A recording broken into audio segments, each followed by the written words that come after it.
Hello students, today we are going to learn the third chapter named as कुत्ते की वफादारी. All of you very well known with this story. In 6th standard you have learned this story in Gujarati. Same story you have learned in Gujarati. And here you have this story in Hindi. So let's start. At first let's get the knowledge about the writer Lallu भाई रबारी. प्रस्तुत कहानी में लेखक ने अपने स्वामी के प्रति जानवर की वफादारी को उजागर किया है. कभी कभी जल्दबाजी में काम करने से पछताने की नौबत आ जाती है. स्टोरी में सिखाया गया है बहुत अच्छे से कि कोई भी हो, चाहे वो प्राणी हो या इंसान, अपने स्वामी के प्रति को कितना वफादार रहना चाहिए. जिस मालिक ने उसे रखा हुआ है, जिस मालिक का वो अनाज खा रहा है, जिस मालिक के दया के नीचे वो जी रहा है, उस मालिक की ओर हमेशा उसे वफादार रहना चाहिए, प्रामाणिक रहना चाहिए. वो बात इसमें सिखाई गई है. और यहाँ पर तो जानवर की वफादारी की बात की गई, ठीक है, कि जानवर जो है वो कितना वफादार होता है. मतलब कि जानवर की वफादारी से, जानवर के गुण से इंसान को यहाँ पर मैसेज दिया गया है. और कभी कभी जल्दबाजी करने में हम क्या करते हैं, अपने काम को बिगाड़ देते हैं और फिर पछताने की नौबत आ जाती है. क्योंकि जल्दबाजी में उठाया हुआ कोई भी कदम सही होता नहीं. इसे तो हम कहते हैं ना कि धीरज के फल कैसे होते हैं, मीठे होते हैं. हर बात पे जल्दबाजी नहीं करनी चाहिए. लेखक ने यह बात कुत्ते और बंजारे की इस कहानी के माध्यम से बताई है. उत्तर गुजरात के पाटन जिले में राधनपुर नाम का एक छोटा सा नगर है. वहाँ एक तालाब है जिसके तट पर एक कुत्ते की समाधि है. ये जो स्टोरी है वो रियल स्टोरी है, समाधि, और वह भी कुत्ते की. यह जानकर आश्चर्य होगा ही. उसके पीछे एक सुंदर और हृदय को हिला देने वाली कथा है कि हमारे हृदय को बहा देने वाली, हृदय को द्रवित करने वाली कथा है.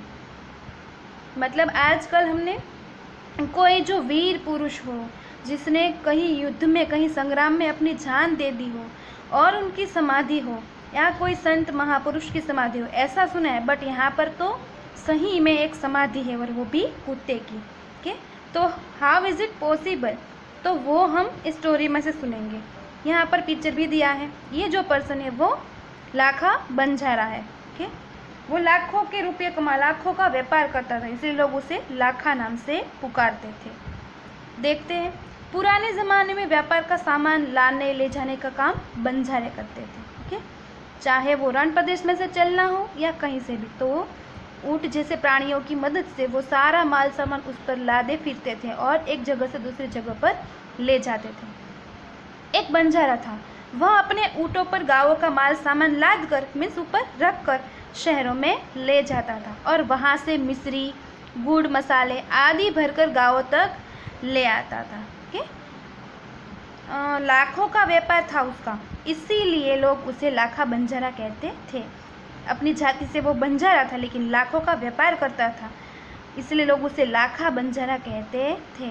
क्या काम करता था, तो अपने गांव के आसपास के गांवों से और अपने गांवों से सारा माल सामान अपने ऊँटों पर लाद कर शहर तक ले जाता था, वहाँ पर बेचता था. और शहर से जो गांव में लानी चाहिए ऐसी ज़रूरी चीज़ें जो थी, वो मिश्री, गुड़, मसाले सब कुछ ऊँट पे लाद कर गाँवों तक ले आता था. और इस तरीके से वो गांव का माल शहर में, शहर का माल गांव में लाकर लाखों का व्यापार करता था, इसलिए लोग उसे लाखा बंजारा कहते थे. लाखा के पास एक सुंदर कुत्ता था. कुत्ता बड़ा वफादार था. रात को वह बंजारे के पड़ाव की रखवाली करता था. अगर चोर लुटेरे पड़ाव की तरफ आते दिखाई देते थे तो कुत्ता भौंक भौंक कर उन्हें दूर भगा देता था. सबसे पहले मीनिंग समझना है. पड़ाव मीन्स जिसको हम टेंट कहते हैं. लाखा बंजारा अपने ऊँटों पर सारा माल सामान लेके जाता था. उसके साथ कुत्ता भी रहता था जो उसका सुंदर और बड़ा वफादार कुत्ता था. अब जब एक जगह से दूसरी जगह जाना है तो अगर वो फासला दूर हो, मतलब कि अगर अंतर ज़्यादा हो शहर तक पहुंचने का, तो रात हो जाने पर उनको जहां पर पहुंचे वहीं पर कहीं अच्छी जगह पे टेंट डाल के, यानी कि पड़ाव डाल के रहना पड़ता था. अब इतना सारा माल सामान के साथ जो पड़ाव डालकर रहना हो तो ध्यान भी रखना पड़ेगा चोर लुटेरे का, कहीं चोर लुटेरे आके सब माल सामान लूट ना जाए. तब ये जो उसका कुत्ता था, लाखा बंजारा का जो कुत्ता था, जो वफादार था, वो चोर लुटेरे अगर पड़ाव की तरफ आते दिखाई देते तो भोंक भोंक कर उन्हें दूर भगा देता। इस तरह वो उस लाखा बंजारा के पड़ाव की और उसके सारे माल सामान की रक्षा करता था, रखवाली करता था। बंजारा अपने कुत्ते की वफादारी से बहुत खुश था। ठीक है, एक बार बंजारा व्यापार में मार खा गया। यस, मार खा जाने का मीनिंग है बहुत नुकसान हो जाना। ये तो व्यापार है, इसमें तो लाभ हानि होता रहता है। तो एक दिन ऐसा ही हुआ कि एक बार बंजारा जो था व्यापार में उसको बहुत नुकसान हो गया और रुपयों की ज़रूरत आ पड़ी। ठीक है, क्योंकि जो रुपये लगाए होंगे व्यापार में वो तो उसका तो नुकसान हो गया, इसलिए उसको रुपयों की ज़रूरत आ पड़ी। उसने क्या किया, तो वह राधनपुर के एक सेठ के पास पहुंचा। उसने अपनी बात बताई। सेठ ने कहा, मतलब कि वो सेठ के पास रुपया लेने के लिए गया। तो सेठ ने क्या कहा, रुपये तो मैं दे दूंगा, मगर उसके बदले में तुम क्या गिरवी रखोगे। ठीक है, वहाँ पर जमानत के तौर पे, गिरवी के तौर पे कुछ रखना पड़ेगा ना, तभी तो उसको उसके बदले में रुपये मिलेंगे। और जब रुपये वापस लौटाने जाएगा तब उसको गिरवी रखी हुई चीज़ जो है वापस पा सकता है। इसलिए सेठ ने पूछा कि तुम बदले में गिरवी क्या रखोगे। लाखा बोला, सेठ जी मेरे पास फूटी कौड़ी भी नहीं, क्योंकि लाखों का उसका नुकसान जो हो गया था तो उसके पास तो पैसे थे ही नहीं, तो गिरवी क्या रखता। कहता है कि मेरे पास तो फूटी कौड़ी भी नहीं है, मैंने व्यापार में सब कुछ खो दिया है, मेरी ज़बान पर विश्वास रखे और मुझे रुपये दे दीजिए। ठीक है, मैं आपकी पूरी रकम सूद समेत, सूद मीन्स ब्याज जिसको हम कहते हैं, यानी कि इंटरेस्ट। ठीक है, तो इंटरेस्ट के साथ, समेत मीन्स साथ, सूद के साथ 1 साल में ही चुका दूंगा। ठीक है, लाखा बंजारा ने सेठ से बहुत विनती की कि आप मेरी ज़बान पर विश्वास रखें, क्योंकि देने के लिए मेरे पास गिरवी रखने के लिए कुछ भी नहीं है, फूटी कौड़ी भी नहीं है, लेकिन मेरे पर विश्वास रख के आज मेरी मदद कीजिए। 1 साल का समय मांगा उसने कि 1 साल में मैं आपकी पूरी रकम जो है वो चुका दूंगा। सेठ क्या बोले, कोई बात नहीं, तुम्हारे पास यह कुत्ता है तो तुम इसे ही जमानत के रूप में दे दो। जमानत के रूप में मीन्स गिरवी रख दो। ठीक है, जब तुम सारे रुपये लौटा दोगे तब मैं भी कुत्ता तुम्हें वापस दे दूंगा, क्योंकि इस कुत्ते की वफादारी से बहुत सारे लोग परिचित थे, जैसे सेठ भी परिचित थे कि कुत्ता कितना वफादार था। ठीक है, इसीलिए उसने कुत्ते को ही मांग लिया, क्योंकि अब लाखा बंजारे के पास कुत्ते के अलावा और कुछ भी बचा नहीं था, वो हमें पता है कि जो उसने स्वयं कहा। इसलिए सेठ बोले कि ठीक है, तुम पैसे ले जाओ और 1 साल का जो वचन दिया है उसमें दे देना, लेकिन अभी तुम्हारे पास जो कुत्ता है उसी को तुम मेरे पास जमानत में यानी कि गिरवी रख दो, और जब तुम रुपये लौटा दोगे तब मैं भी कुत्ता तुम्हें वापस दे दूंगा। ठीक है, ये तो सबसे बड़ी जमानत हुई ना, सबसे बड़े गिरवी चीज़ हुई, क्योंकि लाखा बंजारा को अपना कुत्ता बहुत प्रिय था, जिसकी बराबरी पैसे नहीं कर सकते। इसीलिए शायद सोच समझकर सेठ ने कुत्ते को ही मांग लिया, क्योंकि कुत्ता अगर उसके पास रहेगा तो लाखा बंजारा ज़रूर रुपया वापस देने आएगा। बंजारे को दुख तो बहुत हुआ अपने कुत्ते को देने में, मगर कोई चारा नहीं था, मीन्स कोई उपाय नहीं था, कोई रास्ता नहीं बचा था। ठीक है, क्योंकि उसके पास और कुछ था ही नहीं और रुपयों की इतनी ज़रूरत थी कि कुत्ते को गिरवी रखना ही पड़े। इसे दुख तो बहुत हुआ पर और कोई उपाय नहीं था। रुपये लेकर वह चला गया, मतलब कि कुत्ते को उसने गिरवी रख दिया। कुछ दिन बीते, एक बार सेठ के यहाँ चोरी हुई। कुत्ते ने चोरों का पीछा किया, दूर जंगल में जाकर चोरों ने सारा माल सामान जमीन में गाड़ दिया और वहाँ से 9 2 11 हो गए। ये मुहावरा है, 9 2 11 हो जाना मीन्स क्या, भाग जाना। ठीक है, देखो चोर जो थे वो तो अपना दिमाग लगा के ही चोरी करेंगे, इतने चालाक थे कि उन्होंने सेठ के वहाँ चोरी की और सारा सामान उसने दूर जंगल में जाकर एक ज़मीन में गाड़ दिया ताकि किसी को भी शक ना हो।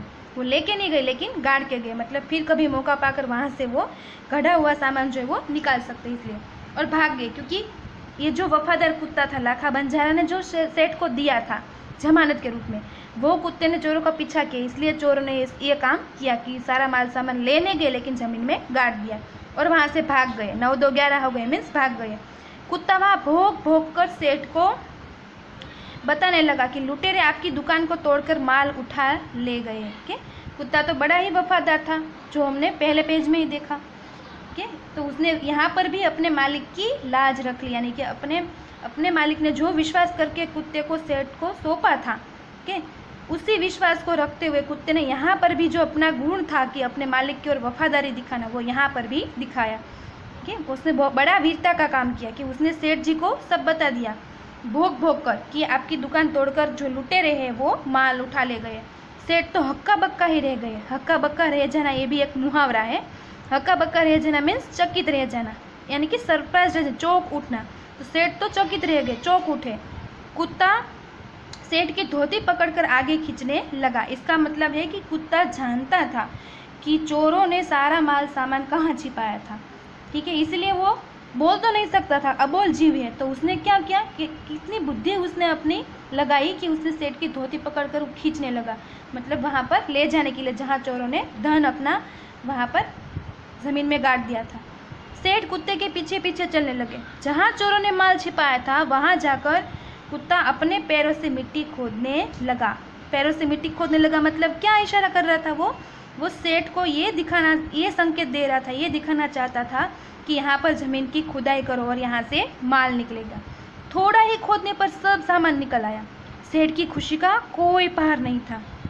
वह कुत्ते को प्रेम से थपथपाने लगा।